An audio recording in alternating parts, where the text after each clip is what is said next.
From Occam's Razor, this is Blazing Cat for Fridays, where we do a cold read-through, the best news aggregate for an unobscured eye on current events. And I'd like to thank BCF for posting these live streams and for his tireless commitment to publishing his site every day, coming up on 20 years in February. Please support his site. We are streaming on 3 platforms, Rumble, X, and CommentTube, so please give us a like, thumbs up, follow, share, subscribe. Most of all, the chat is up across all 3 platforms, so please feel free to ask anything. Comments drive the algorithm when I'm not driving it down with my forbidden words. This veteran appreciates your support. Please, after the live stream, join us on the NAP, the No Answer Period at 10:30, where we cover the question period, prefaced by a review of Far Left Evil, topics similar to BCF that beset our land and the events that surround it. The NAP is a live show that covers Parliament, so please join us 45 minutes before the question period or until the government decides to stop showing up in the lower house. All right, let us get right into Blazing Catfur. Make sure we have our site up. Do our quick fade.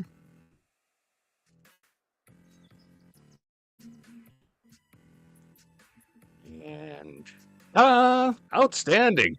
Here we are. Now, remember, this is a cold read-through. I've not looked at these sites. I'm just so busy with the other show, and I out of my way. I go out of my way not to look at Blazing Catfur's website at least 24 hours prior, so that I'm not cheating here on reading through. So ICC to hear charge of ostrich genocide against Canada. Really? International Criminal Court? It's a little too late now. There was a lot of weapons fire being recorded yesterday. An absolute horrible scene. This entire event has taught me one thing for sure, is that whenever covering a story, don't get emotionally involved, because what's been happening here is just another example of how much of a death cult we have running Canada. Even our minister, oh God, I got his name now at the moment, the tall gangly fella, he was quite happy actually with the ruling to massacre all these ostriches, citing misinformation, obviously, because he was saying, oh, we got to protect our food, our poultry sector, when in fact these are not meat birds at all. They're not even near poultry farms. They just lump them all in.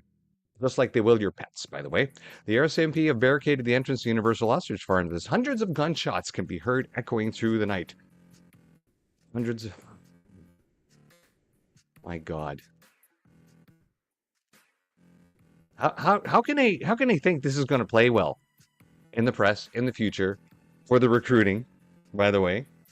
It's just insane.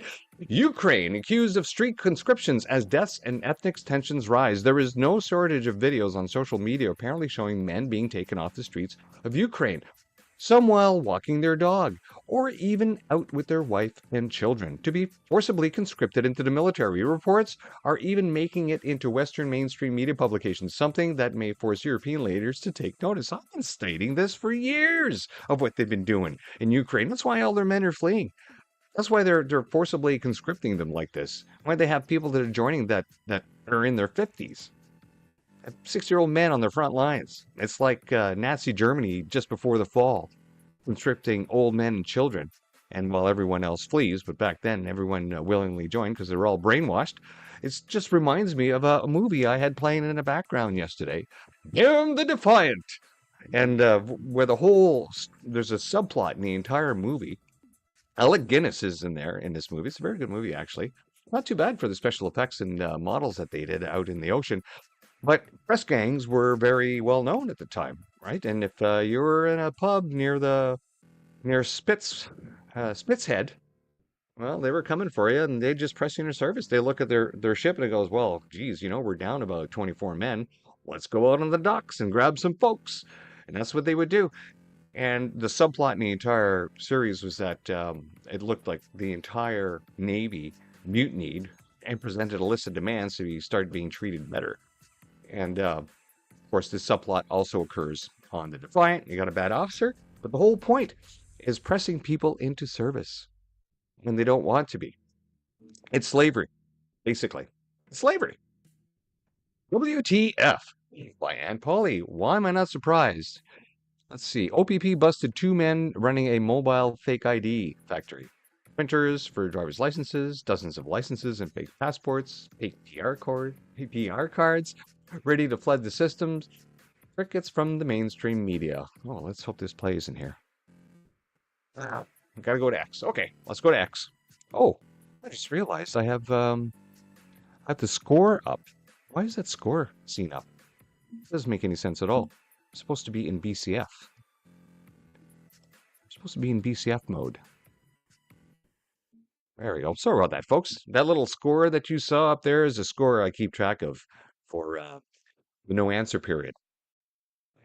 I keep track of the answers that they give to their actual members because they don't answer questions to anybody else usually, hardly ever, but maybe 0.01%. And then so questions, free B questions from their own members, the FBQs, non-answers, naps, non-answers, period. Right? And then of course total lies. We only track about a maximum of 3 lies per member, or else the lie chart would just go off the scale. All right, so let's play this desktop audio. Here,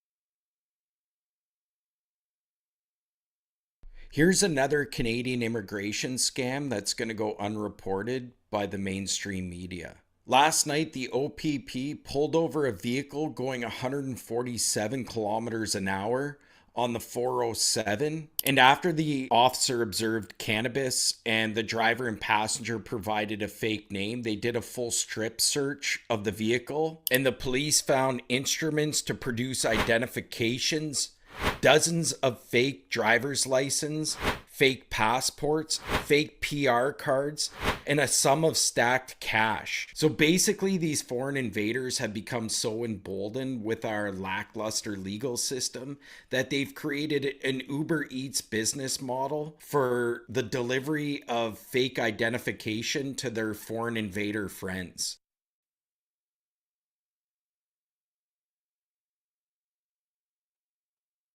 Wow. Just as we are getting ready to bring in unstopped chain migration. And they are also just about to give citizenship to expedite it for 125,000 people that they've let in recently instead of letting them go through normal migration, like adapting to our culture and proving they can be citizens. And we're just going to expedite that. We're just going to make everyone a citizen. I want to add that. Oh, good. It's added. We cover that on the nap. All right. Crown files appeal against. What's going on here?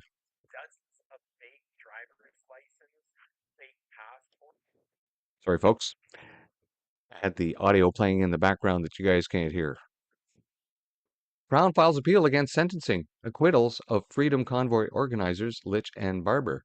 Really? The Crown has filed appeals against the sentencing and acquittals of intimidation charges for Freedom Convoy organizers Tamara Litch and Chris Barber. The Crown is seeking to replace Barber's 18-month conditional sentence with a harsher penalty and has asked the Court of Appeal to either enter a conviction on the intimidation charge or order a new trial on that count, according to a release from the Justice Center for Constitutional Freedoms. These people just won't stop. It's insane. This is Ford's government, by the way. These are the progressive conservatives. Remember, it's an oxymoron. You can't be a progressive and a conservative at the same time. And of course, the two-tier justice system. We all know what's going on here. What they're doing to them and what they're not doing to real criminals tells you everything you need to know about political vendettas and political prisoners within Canada. Germany cracks down on TikTok Islamism. Well, I guess some people can be that easily swayed. What have we got here? Caption: Muslim active jihadist Germany. Wonder if that's a good photo thing. The German Interior Ministry on Wednesday banned the group Muslim Interactive, which calls for the worldwide caliphate and rejects the democratic order enshrined in Germany's constitution, the Basic Law. The ministry press release described the association Muslim Interactive as opposed to the constitutional order and idea of international understanding, adding the association will be dissolved, the assets of Muslim Interactive will be confiscated. The association views the Muslim community in Germany as a minority that is discriminated against and ostracized from society. Founded in 2020, authorities believe the group is affiliated with but oh yes, his Tahrir, the Hut organization, which was banned in 2003 after promoting violence and the killing of Jewish people. Yeah, I remember that. I had done a story of that when I used to blog because I think they had held about 3 events across Canada, and bloggers were furiously trying to remind the government that, hey, look what's happening here. Why aren't you guys saying anything about them? And that was after 2003. So, but I'm surprised about this line here.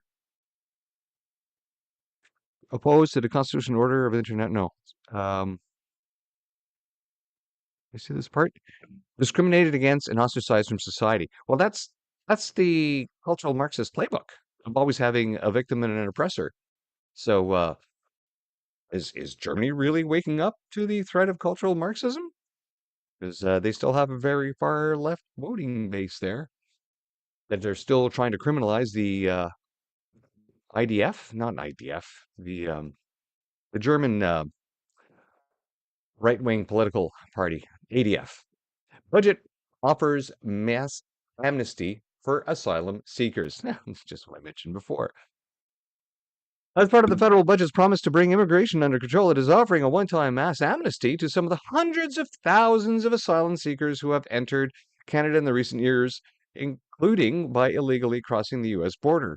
Well, it says hundreds of thousands. I know that's 125, or I guess there's more in the pipeline.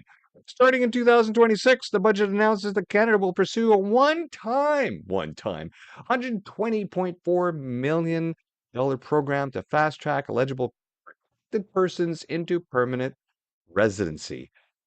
120.4 million. Well, that's really only 12 hours.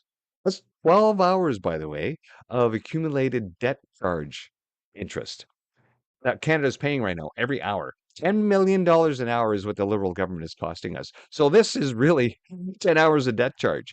Yeah, because if the crazy Liberals hadn't indebted us into infinity by borrowing and borrowing and borrowing, we wouldn't be paying 13 cents on every tax dollar collected just to keep the interest, just to keep the debt at the same level, just to pay off the interest. That's 13 cents. By the end of 2026, I predict that it'll be double, which is at which point we'll be in a depression, which Canada needs to experience to realize how horrible the Liberals are. I'm sorry to say this, but Canada needs to suffer more before they come to their senses. Liberals target Farm Credit Canada for being too white. See? By this. The federal government is taking aim at Farm Credit Canada, saying the Crown owned lender's portfolio is dominated by older white men and needs to better reflect the country's diversity. In a budget notice, the Department of Finance said Cabinet will amend the Farm Credit Canada Act to require legislative reviews ensuring the bank loans align with changing needs of the agricultural sector. Good grief. Let's just fix this so that we can actually see. Oh no, what's going on? Sorry about that, folks. I was such a hurry this morning. I didn't properly set up my window for the live stream. And I was shutting down Windows because I had CPUs being overused and I didn't want the show to be too choppy. There we go. Much better. All right. The Republican Party deserves their bad election night. Brutal election night for Republicans through the ugliness mostly happening in blue states and probably has limited meaning over long term. A long series of however paragraphs follow. Abigail Spanberger is a harbinger. East Coast Katie Hobbs, bland, empty, relentless, platitudinous, tactically cowardly. The fact that she won comfortably tells you what's going to win comfortably. Listen, if you must, to her NPR interview this morning, where she says literally nothing for 7 minutes. Oh, I should be a perfect politician. Absolutely perfect politician. It's the Teflon in the making right there. Does the Democrats' chaos strategy work? Well, yeah, it does. Just look here up north, where Canada, we're in a constant fire hose stream of ethics violations and breaking laws and criminality and unaccountability. And People being killed left, right, and center with liberal policies, and nobody cares, and destruction of property, and political prisoners, and vendettas, and of course it works if you just constantly stream. And of course, what helps is if you have, the Canadian or the Quality Canadian Journalist Organization, QCJO. It's the QCJO. You have that little tied up in a nice bow at the end to control 95% of your mediated population. Of course, the fire hose is going to work. And but it's not going to work in the states because they've lost control, and the Republicans have gotten control of the narrative, obviously from the voting, and what they are doing to clean up their voter rolls and the illegals coming in, and cutting the funding that was going from the government to the organizations that funded all this illegal activity down in the states. Also, that was happening internationally, like USAID, which had nothing to do with aid, which is funding far left groups across. We're just waiting for all that money to run out when it's running out now. So the whole far left narrative is falling to pieces. So of course they're celebrating Mandani here, who's a communist. Now 750,000 people are getting ready to flee New York. Oh, yes, what a success he's going to be. We can draw a few conclusions from an off year election when iconic races in the blue states went, as expected, overwhelmingly Democratic. Nevertheless, there's only a year left before midterms, so Republicans must react to even these paltry results. Well, I think it's the press trying to push the narrative again, which only works on left leaning people. Canadian law firm that represented Buddhist landholders became a pipeline of lawyers into regulatory yes, regula- regulatory regulator that investigated them. Let me read that again. Canadian law firm that represented Buddhist landholders became a pipeline of lawyers into the regulator that investigated them. Oh, perfect.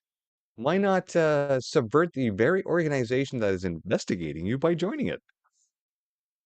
You can't beat them, join them. Ottawa, when the Island Regulatory of Appeals Commission opened its investigation into Buddhist land holdings between 2016 and 2018, few could have imagined that nearly a decade later, this quietly shelved probe that would raise serious questions about whether the regulator itself had become entangled in the very network of interest it was meant to police. Do we need more proof that the Chinese Communist Party has completely infiltrated Canada at every level? Twice as many right-wing extremists as Islamists referred to prevent. This must be the UK. Extreme right-wing concerns accounted for twice as many prevent referrals as Islamist extremists last year, according to new data from the Home Office. Of the 8,778 referrals made to the counterterrorism scheme in the year ending 31 March in 2025, 21% of the referrals were about right-wing extremism, while 10% concerned Islamism. Overall referrals to prevent were up 27% compared to the previous year's total of 6,922 and constitute the highest number of referrals according to a single year since Home Office began recording in April 2015. Prevent is a politicized as policing, as BCF writes here. Yes, UK slowly falling into George Orwell's 1984 under the Labour. As long as they can hold on to power, they can only cancel elections for so long. Genocide. Israel accused of making Gazans fat.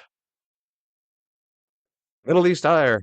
A site with Hamas links, whose content tends to read like Hamas propaganda, has decided to reveal the latest tale of suffering from the terrorist territories. Rend your clothes and get ready to weep. A small stream. They're forcing us to gain weight. Select food allowed in Gaza as essential remain missing. The horror, the humanity. Aaron Pete criminalizes downplaying residential schools won't help anyone. Hey, look, it's the fake Indian. When NDP MP Leigh Gazan reintroduced her bill to make residential school denialism a criminal offense, she did so from a place of compassion. Her intent was to protect survivors from the cruelty disguised as a skepticism, to stop people from mocking the dead, of trivializing one of Canada's darkest chapters. The debate, her proposal, has reignited goes beyond one bill. It cuts to the core of how democracy handles truth, grief, and dissent. She's a pretendian, indeed. Here is a story about Legas and that you certainly won't read or hear about. coming from the CBC. Leah Gassen's family. Leah Gassen misleads Canadians on her family in Indian residential schools. Withdraw Bill C-413 is what they're calling for. And then they go on to basically describe what Jim McMurray put here in his post. MP Leah Gassen, whose maternal grandfather is Chinese and paternal grandparents Dutch Jews, pretends she's indigenous, pretends denying residential school lies is hate, pretends to be a good person while inciting anti-Christian hate and church burnings. It's because the cultural Marxists like her are incapable of self-reflection. Southport killer bought knives with money his father paid him for showering. Okay, Alex Alex Rudakubana. Let me try this name again. Ruda Cubana. Alex Ruda Cubana. At the Ruda Cubana. Bought knives with his money his father paid him to shower. An inquiry into the Southport killings has heard. Alphonse Ruda Cubana admitted he would pay his son £40 for every 3 showers he took as a reward for washing himself. Something he said happens at least twice. He told a public inquiry into the murder of 3 girls that he and Alex Rudakubana's mother would also give him money when their son asked. I think that's a really good story to end today's Blazing Cat Fur on. Well, thank you all for coming out. I think we went through this page a lot better than last week. We were running a little late just today, and now I have to get ready for the next show. Once again, thank you for your support. Please like, share, subscribe, and follow. Links in the description. And we will see you next week. Outstanding. And I think we have a special outgoing. What do we got for the outgoing show? Oh, yes, of course we do. On our way out, please watch our intro for the next show. Residents in my riding have expressed concern about the cost of living. Budget 2025 is full of good initiatives that will empower them. And Canadians across a massive inflationary deficit, while Canadians can't even afford a case of beer. If the Conservatives want the truth, we'll tell them the truth. Yesterday from the Prime Minister really freaked these Conservatives out because they saw the ambition in that speech. And not only did they see it in that speech today, as the Prime Minister stood with the Premier investing in new nuclear to ensure the jobs of today and the future, they know that the youth... The only thing that's revolting are those answers. Speaker, there's no lessons from these Conservatives. Trust me on that, Mr. It's too bad that minister didn't write the Prime Minister's speech yesterday, because it wouldn't have bored and depressed to tears all of those poor students stuck in that room.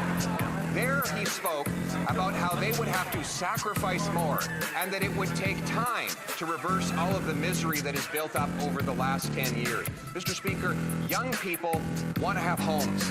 They want to have jobs. They want to have hope. They want a budget that is affordable so they can have a life that is affordable. Will the Prime Minister introduce that budget so that Canadians can restore the promise of their country? And we decide what comes next. Canada know that this government has their back. It will continue. There's going to be a powerful statement for the young people of Canada.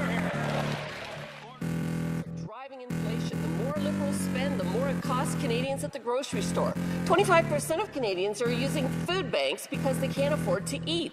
So when will the Prime Minister finally get his inflationary deficits under control so Canadians can put food on the table?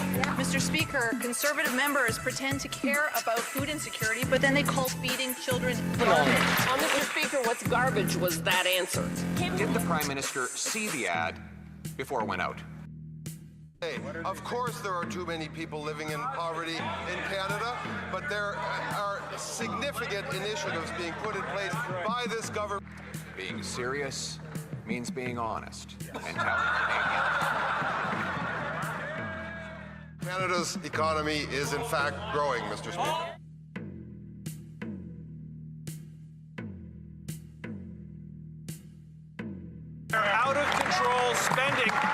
consultants. Last year alone, over $20 billion on well-connected liberal insiders getting contracts. And this year, I think the number said that it's going to go as high as $25 billion. Why won't they put Canadians first? Instead of asking young people to make sacrifices, why won't they cut out their well-connected friends, put Canadians first, and deliver a budget that Canadians can actually afford? Madam Speaker, it's impressive the Liberals are actually recognizing Christmas.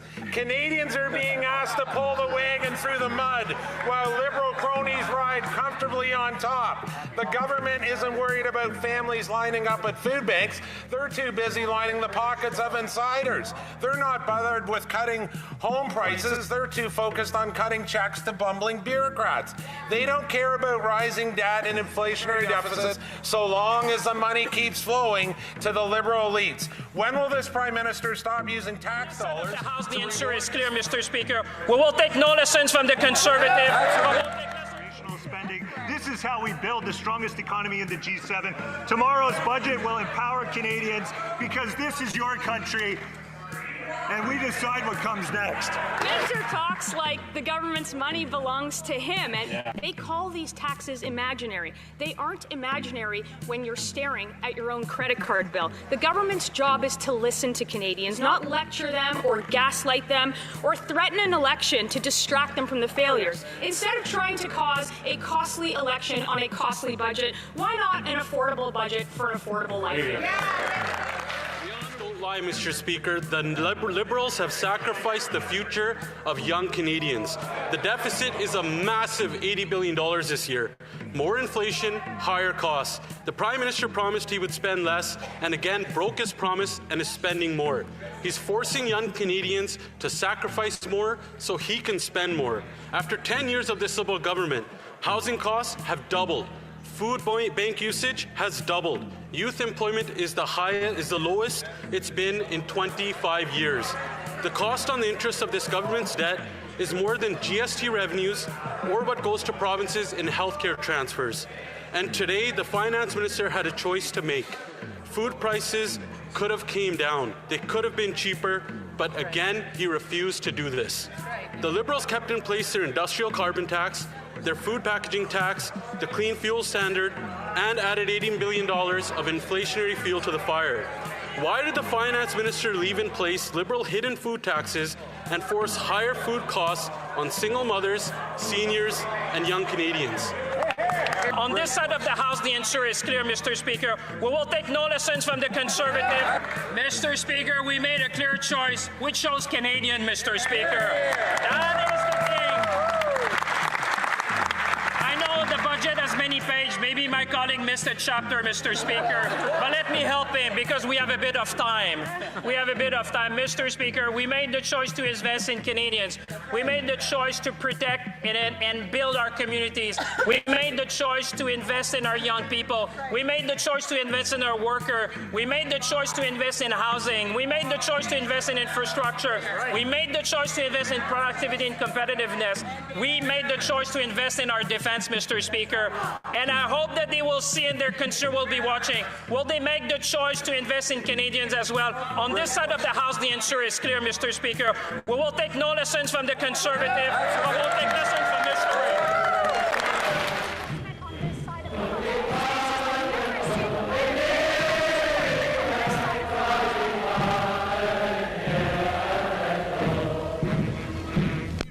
Persists and doubles down on these fake imaginary taxes. That's right. He says it's imaginary, but it's in his budget. Mr. Speaker, once again, the leader persists and doubles down on these fake imaginary taxes that exist only in his head and on the talking points that he hands out. What I will tell you is this is a budget where conservative-minded voters, people who think of voting conservative in elections, you know what they like about it? They like the hope. They like the ambition. They like the economic growth. They like bringing this country together from coast to coast to invest in our potential, to invest in our young people, and to grow this country to be the best in the G7, Mr. Speaker. That's what they like. The Honourable Leader of the Opposition.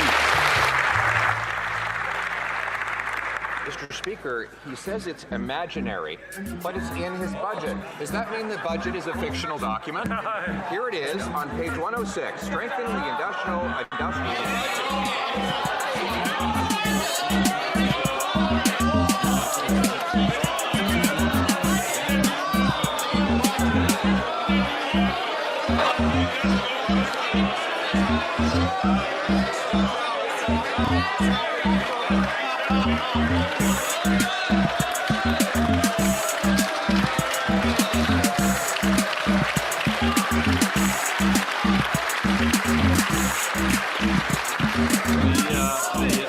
The honourable member may continue now that the prop has been put away. Mr. Speaker, they say their budget is a prop and its contents are imaginary. We're in real trouble.